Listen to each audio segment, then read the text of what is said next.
Josias. J'ai une question à poser, bien évidemment, à notre invité. Mais comme il l'a signifié tout à l'heure, il disait que c'est une entrée, c'est une sortie. Et ça, c'est l'illustration parfaite pour nous faire entendre que la stratégie de l'Iran ici a été bien choisie.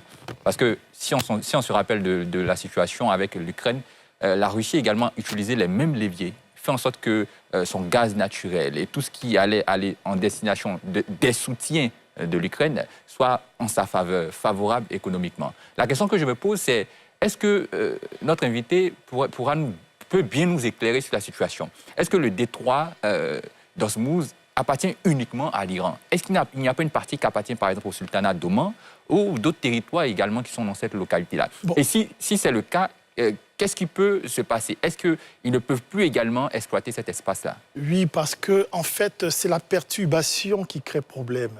Vous savez qu'un détroit, ce n'est pas un point singulier, c'est une longueur. Par exemple, celui d'Ormuz, c'est 212 km en longueur.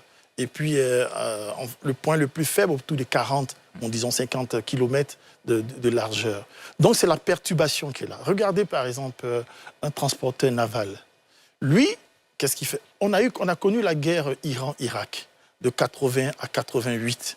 Il n'y a jamais eu de fermeture ni d'incident sur le détroit d'Ormuz. Il n'y a pas eu.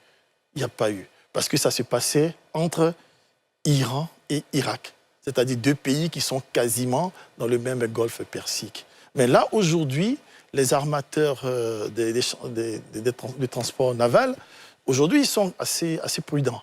J'amène pas un navire dans un golfe où est-ce que mon navire risque d'être touché par un missile ou par un drone.